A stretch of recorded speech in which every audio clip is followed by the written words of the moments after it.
Buenos días, este es el grupo número 6 y estaremos hablando acerca del tejido conjuntivo. Este grupo está compuesto por Ana Susana Montero Mora, Angie Elena García Ramírez, Chris Lady Zapata Rodríguez y su servidora Amerlis Pérez Montero. Yo iniciaré hablándoles acerca de las generalidades del tejido conjuntivo y sus tipos. El tejido conjuntivo es el más abundante y más ampliamente distribuido del organismo. Este se puede definir como un conjunto heterogéneo de tejidos orgánicos que comparten un origen común en el mesénquima embrionario y que se encuentran dentro de una matriz extracelular específica de tejido, la cual incluye fibras proteínicas y un componente amorfo que contiene moléculas especializadas que constituyen la sustancia fundamental.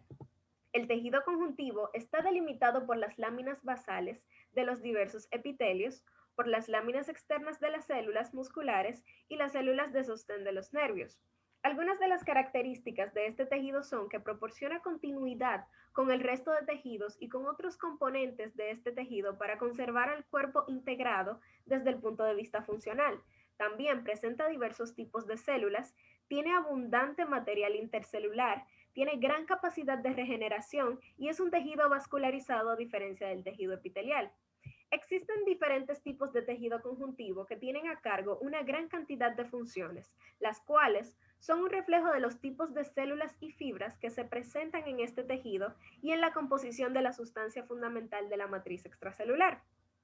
El tejido conjuntivo se clasifica según la composición y organización de sus componentes extracelulares y sus funciones. Esta clasificación funciona de la siguiente manera.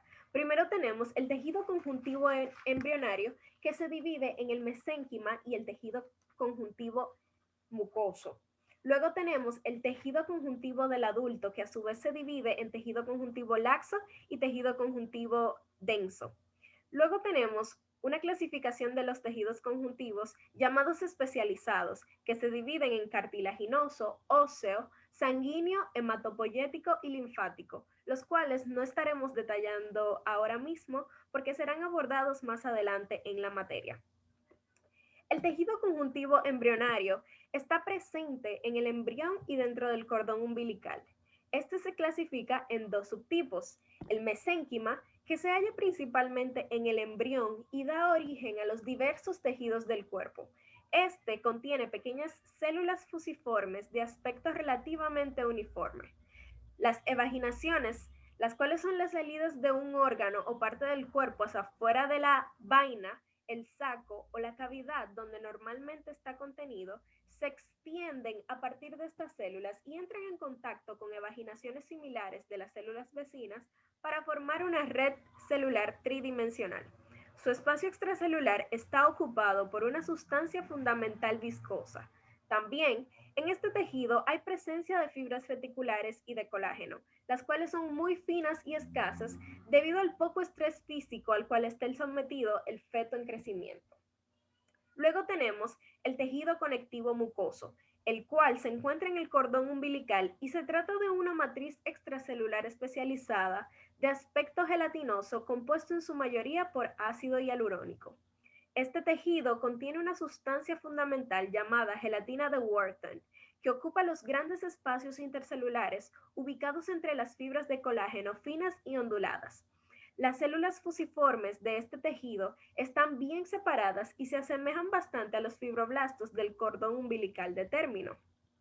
Luego entonces tenemos el tejido conectivo del adulto, que se subdivide en el tejido conectivo laxo y el tejido conectivo denso. Primero hablaremos del tejido conectivo laxo, el cual consiste en un líquido espeso que contiene células dispersas que secretan fibras proteínicas y colágeno. Se caracteriza por su baja proporción de fibras de colágeno. Este tejido conecta, sostiene y rodea a otros tipos de tejido y se subdivide en el tejido reticular, que se encuentra en el interior de los órganos sólidos como el hígado, presenta fibras de colágenos tipo 3 y se caracteriza por poseer muchas fibras reticulares. Además, tenemos el tejido conectivo areolar laso, que se relaciona con epitelios, con el parénquima de glándulas, que forma la adventicia de vasos sanguíneos y se caracteriza por la presencia de fibroblastos. Luego tenemos el tejido conectivo adiposo. Este tipo de tejido puede almacenar lípidos de gran energía. Este se subdivide en tejido adiposo blanco que está ubicado en lugares como la hipodermis, en las glándulas mamarias y en otros lugares, y sus funciones principales son el almacenamiento de energía metabólica, el aislamiento térmico y la producción de hormonas.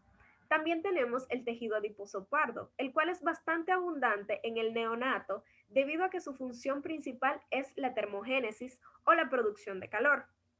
En los adultos se encuentra en el espacio retroperitoneal, en la región cervical profunda y en la región supraclavicular.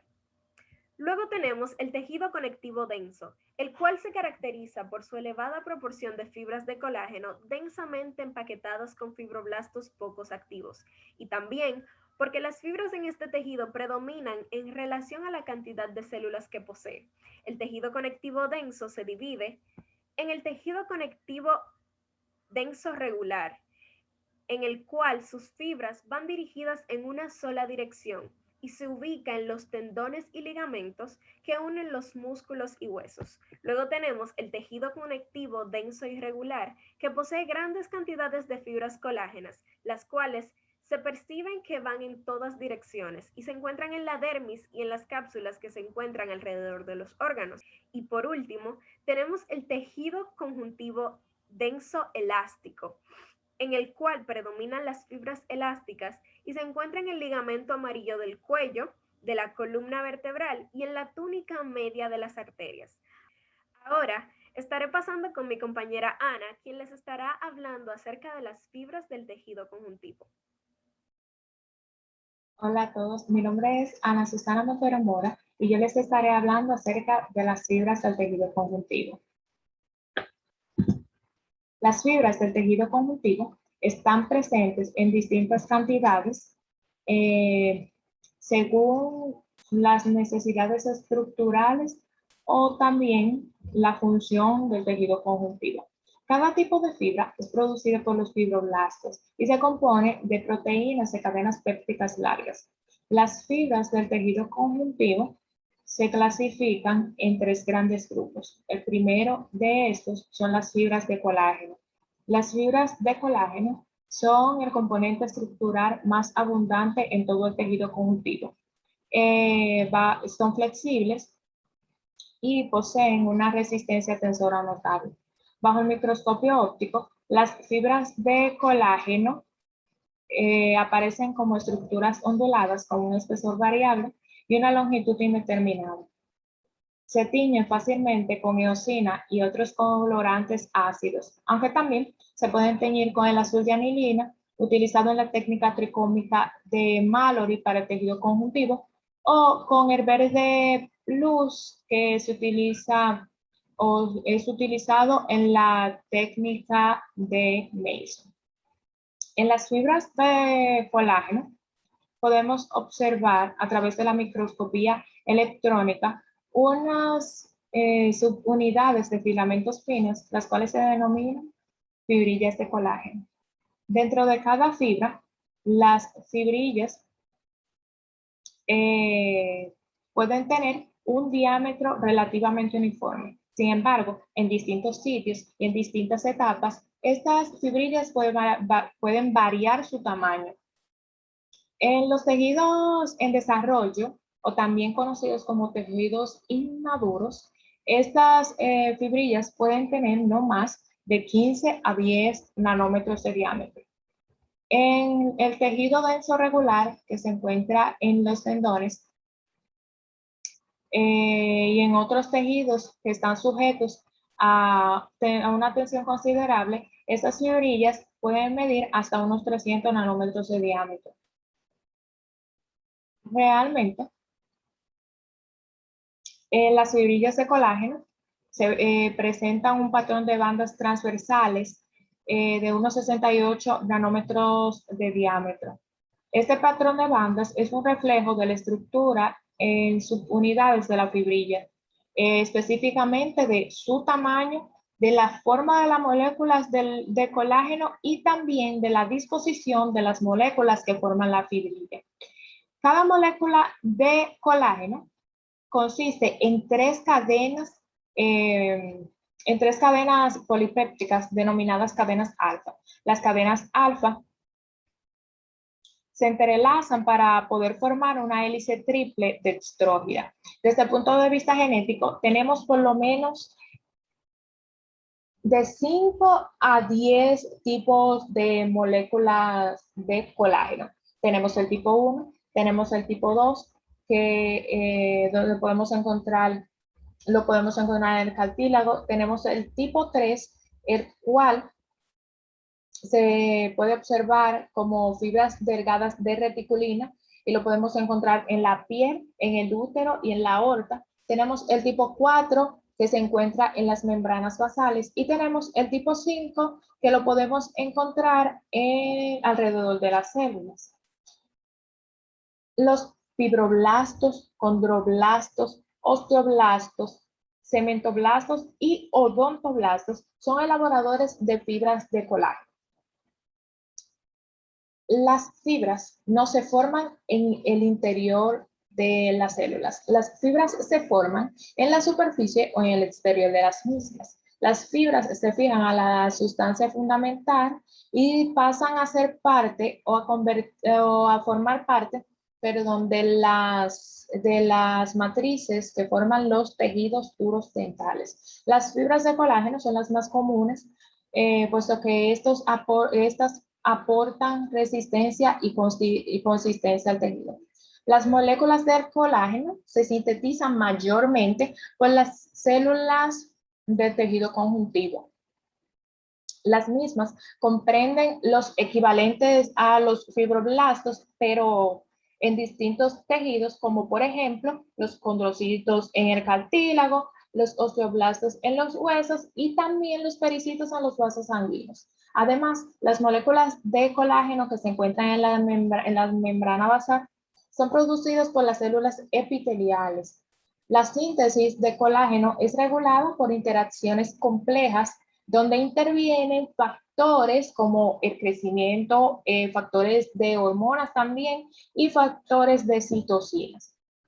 En sí, el colágeno no es nada más que la molécula proteica que forma las fibras de colágeno y según su patrón de proliferación se clasifica en los siguientes: colágenos fibrilares, en los cuales se incluyen las moléculas de colágeno tipo 1, tipo 2, tipo 3, tipo 5 y tipo 11, y se caracterizan por presentar repeticiones ininterrumpidas de glicina, prolina e hidroxiprolina, y también porque estos se aglomeran para así poder formar fibrillas con bandas de 68 nanómetros de diámetro. También tenemos los colágenos asociados a fibrillas con hélices triples interrumpidas. Estos exhiben interrupciones en sus hélices triples, y lo cual aporta una mayor flexibilidad a la molécula y lo podemos encontrar en las superficies de las distintas fibrillas. Tenemos también los colágenos asociados, los colágenos formadores de redes hexagonales, donde podemos encontrar el tipo 3, el tipo 23, donde podemos encontrar los colágenos de tipo 8 y tipo 10. Los colágenos transmembranas son de tipo 3, de tipo 23 y tipo 25. Las multiplexinas, las cuales comprenden los colágenos de tipo 15 y tipo 18, y se hallan en las zonas de la membrana basal. Y también tenemos los colágenos formadores de la membrana basal, que comprenden los colágenos de tipo 4, tipo 6 y tipo 7. Los colágenos formadores de la membrana basal son los responsables de la supraestructura de la membrana basal de las células epiteliales. El colágeno tipo 6 forma los filamentos perlados y el colágeno tipo 7 forma las fibrillas de anclaje que se encargan de fijar la membrana basal a la matriz extracelular. Tenemos otro grupo en el cual se clasifican las fibras del tejido conjuntivo, y este grupo son las fibras reticulares. Las fibras reticulares son aquellas que proveen un armazón de sostén para los componentes celulares de los distintos tejidos y órganos. Estas fibras, al igual que las fibras de colágeno tipo 1, comparten una característica muy importante y es que ambas están formadas por fibrillas de colágeno. Pero a diferencia de las fibrillas de colágeno tipo 1, las fibras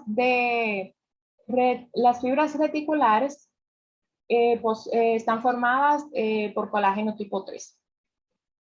En los preparados de rutina teñidos con hematocilina y eosina, no es posible identificar las fibras reticulares, pero estas poseen una gran cantidad de glúcidos, lo que nos permite poder identificarla a través de algunas tinciones argénicas, como son los métodos de Gomori o el método de Wilder, o también con el método PAS. En conjunto, las células reticulares, que son los fibroblastos y las fibras, tanto reticulares como colágenas, sirven de apoyo para otras células que se encuentran en este mismo tejido que se denominan células linfoides. Las fibras reticulares reciben su nombre debido a su organización en redes o mallas. Y en el tejido conjuntivo laxo, las redes de las fibras reticulares se hallan unidas al tejido epitelial, así como también se pueden encontrar alrededor de los adipocitos, también en los vasos sanguíneos de pequeño calibre, en los nervios y en las células musculares, y también la podemos encontrar en los tejidos embrionarios. Las fibras reticulares, junto con las fibras de colágeno y las fibras elásticas, conforman lo que se conoce como la matriz extracelular. La prevalencia de fibras reticulares es un indicador de madurez del tejido. Su presencia es importante en las primeras etapas de curación de la herida o en la formación del tejido cicatrizar, donde aporta la fuerza mecánica inicial para la matriz extracelular, la cual está recién sintetizada. A medida que progresa el desarrollo embrionario o la curación de la herida, las fibras reticulares son reemplazadas por fibras de colágeno tipo 1, puesto que estas son más fuertes. Las fibras reticulares también funcionan como un estroma de sostén para los tejidos hematopoyético y linfático, a excepción del timo. En estos tejidos encontramos un tipo de célula especial que podemos llamar como células reticulares. Estas células tienen una relación muy especial con la fibra, puesto que estas rodean la fibra con su citoplasma y la aíslan de todos los demás componentes del tejido.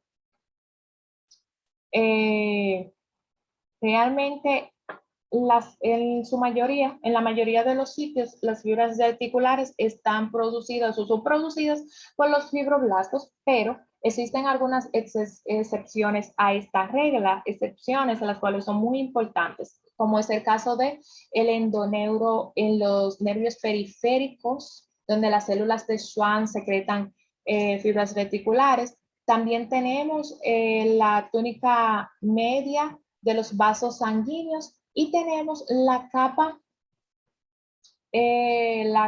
capa muscular del tubo digestivo, donde las células musculares lisas secretan fibras tanto reticulares como fibras de colágeno. Y por último, tenemos el grupo de las fibras elásticas. Las fibras elásticas son aquellas que permiten a los tejidos, permiten que estos tejidos respondan al estiramiento y a la distensión. Las fibras elásticas normalmente son más delgadas que las fibras de colágeno y estas están dispuestas en forma ramificada para así poder formar una red tridimensional. Las fibras elásticas están entrelazadas con las fibras de colágeno para poder limitar un poco la distensibilidad del tejido y también para poder evitar o impedir desgarros a causa de estiramientos excesivos. Son sintetizadas en su gran mayoría por los fibroblastos y las células musculares lisas y tienen una capacidad de deformarse y volver a su estado original.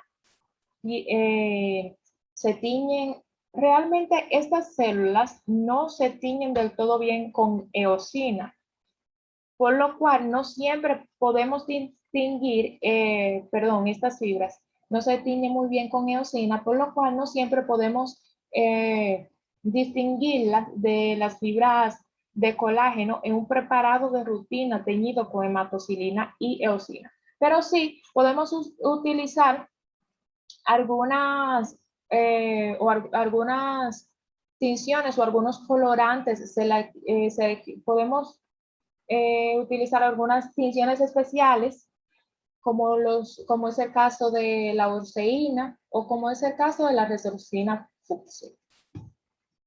Estructuralmente, las fibras elásticas están formadas por dos componentes principales, los cuales son un núcleo central un núcleo central de microfibrillas de elastina que va desde 2 a 4 nanómetros de diámetro y una región periférica de microfibrillas de microfibrillas de fibrilina que va desde unos 10 más o menos 10 nanómetros de diámetro.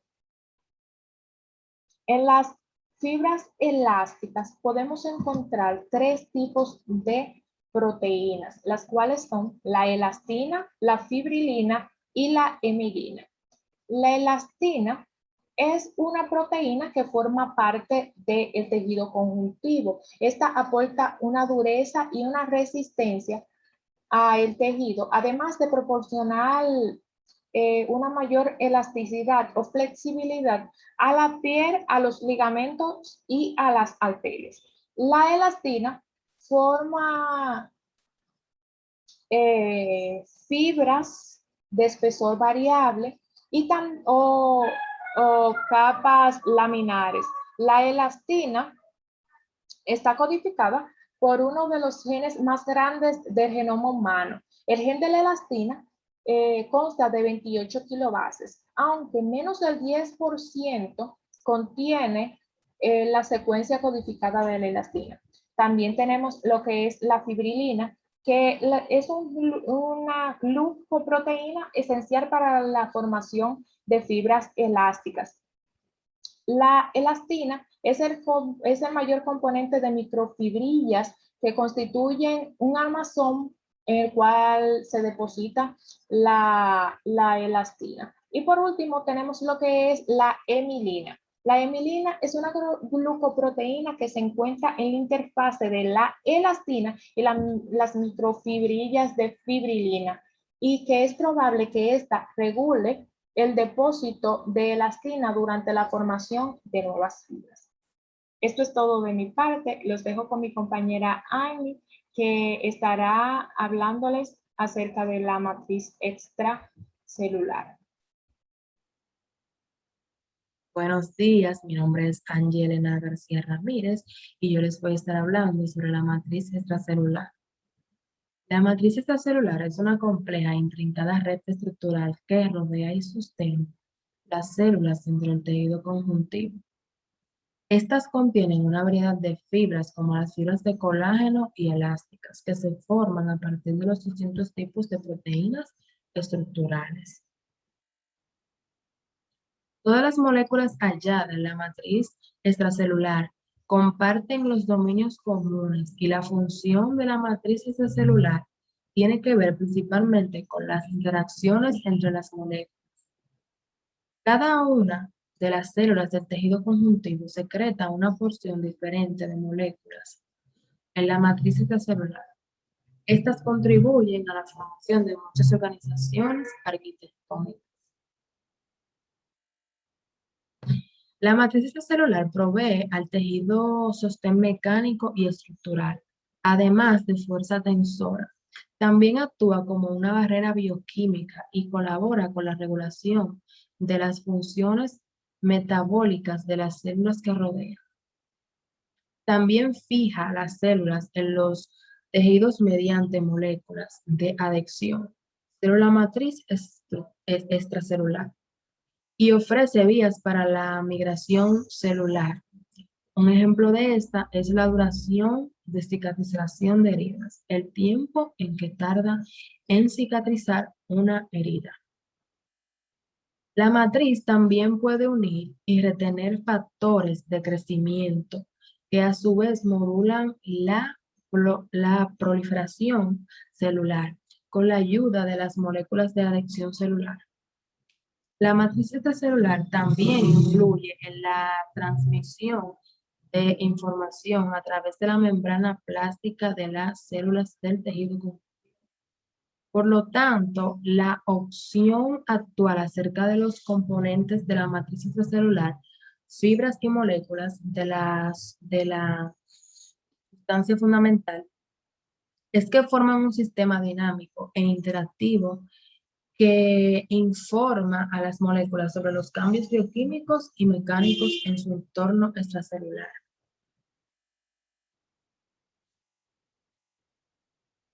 Esta está compuesta por glucosaminoglucanos, proteoglucanos y glucoproteínas multiadhesivas.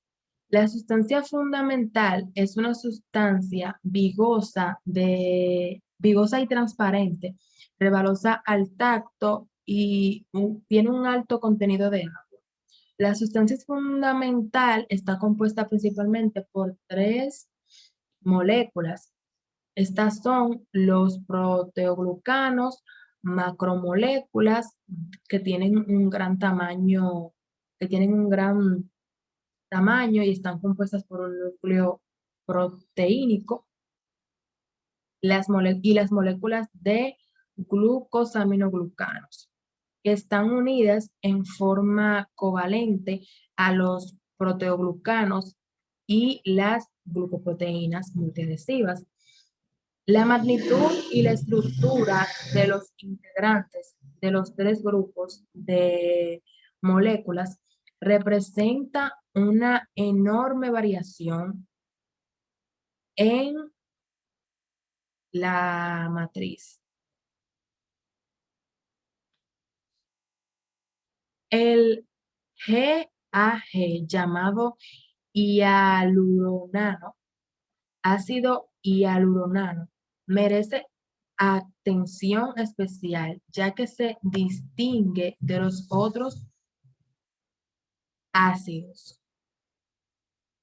En varios aspectos se trata de una molécula rígida y muy larga, como podemos ver aquí, compuesta de una cadena de hidratos de carbono, de miles de sacáridos en lugar de los varios centenares o menos de sacáridos que hay en los otros GAG. Nombres que ustedes sepan de estar exponiendo sobre el tejido conjuntivo. Las células del tejido conjuntivo pueden ser residentes o errantes. Las células que componen la población celular residentes son relativamente estables. Suelen mostrar poco movimiento y se consideran como residentes permanentes del tejido. Entre ellas se encuentran fibroblastos y su pariente más cercano, el miofibroblasto, los macrófagos, adipocitos, matocitos y células madres adultas. El fibroblasto es la célula principal del tejido conjuntivo. Los fibroblastos son los encargados de la síntesis de las fibras de colágeno, elásticas, reticulares y de los hidratos de carbono complejos de la sustancia fundamental. Las investigaciones indican que un solo fibroblasto puede producir los componentes del MEC, Los fibroblastos se ubican muy cerca de la fibra de colágeno. El miofibroblasto posee propiedades de fibroblastos y de las células musculares lisas. El miofibroblasto es una célula del tejido conjuntivo alargada, fusiforme, que no se identifica con facilidad en los preparados de rutina de teñido con H&M. Se caracteriza por la presencia de fascículos de filamentos de actina con proteínas motoras asociadas, como la miosina no muscular. Los macrófagos son células fagocíticas derivadas de los monocitos que contienen abundante cantidad de lisosomas. Los macrófagos del tejido conjuntivo, también conocidos como histocitos, derivan de la célula sanguínea llamada monocito. Los monocitos emigran desde el torrente sanguíneo hacia el tejido conjuntivo, donde se diferencia del macrófagos. Al ser observadas en el microscopio óptico con tinciones convencionales, los macrófagos del tejido son difíciles de identificar, salvo que muestren claros indicios de las actividades fagocíficas. Los macrófagos llegan al sitio de elección del tejido después de los neutrófilos y sufren diferenciación. Los macrófagos son células presentadoras de antígenos y tienen una función importante de la reacción de la respuesta inmunitaria.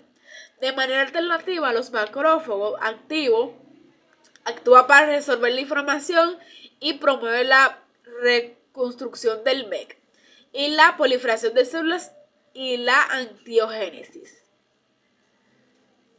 Los matocitos se desarrollan en la célula ósea y se diferencian del tejido conjuntivo.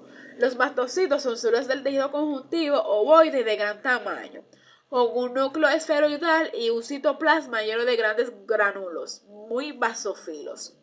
No se identifican con facilidad en los cortes histolísticos humanos, salvo cuando se emplean fijadores especiales para conservar los gránulos. Después de realizar una fijación con glutaraldehído, los granos de los monocitos se pueden observar como colorantes básicos, como el azul de toluidina.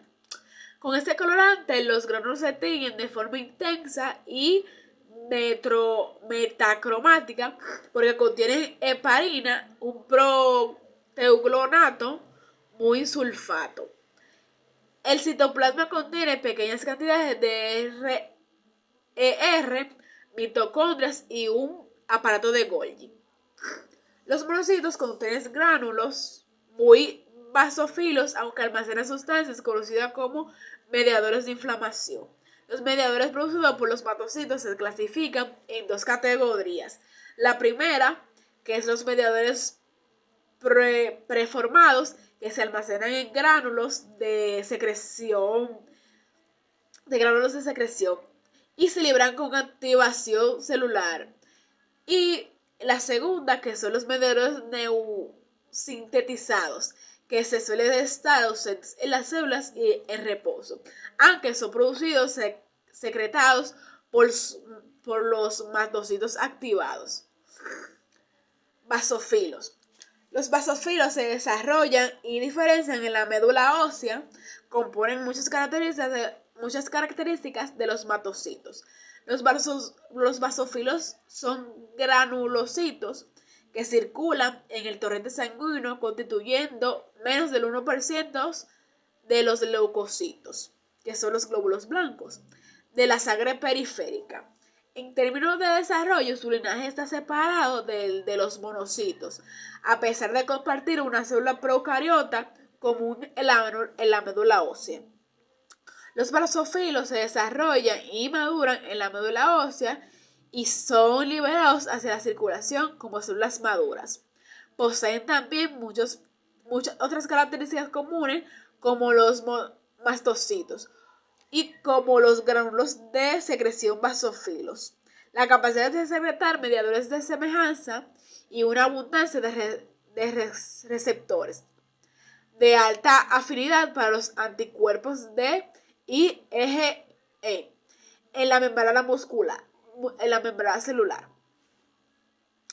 Participan en la reacción alérgica junto con los monomastocitos, liberan histamina, heparina, heparan sulfato y otros mediadores de la inflamación. A diferencia de los monocitos, los basófilos no producen prostaglandina DE. Los adipocitos. El adipocito es una célula del tejido conjuntivo especializada para almacenar lípidos neutros y para producir una variedad de hormonas. Los adipocitos se diferencian a partir de la célula madre mesenquimatosa, acumulan lípidos de forma gradual en su citoplasma. Se localizan por todo el tejido conjuntivo laxo, como células individuales y grupos de células. Cuando se acumulan en grandes grupos se conoce como tejido adiposo. Los adipocitos también participan en la síntesis de varias hormonas, mediadores de inflamación y factores de crecimiento. Las células madres. Las células madres adultas. En varios tejidos de neuronas se hallan nichos de células madres adultas. En los adultos, muchos tejidos contienen reservorios de células madres llamados células madres adultas. En comparación con las células madres embrionarias, las células madres adultas no se pueden diferenciar entre linajes múltiples. Por lo general son capaces de diferenciarse solo una célula de un linaje específico. Las células madres adultas se encuentran en muchos tejidos y órganos, ubicados en un sitio específico denominado nicho. La población celular errante y transitoria consiste principalmente en células que han emigrado hacia el tejido desde la sangre en respuesta a estímulos específicos. Las mismas están compuestas por linfocitos, células plasmáticas, neutrófilos y eosinófilos.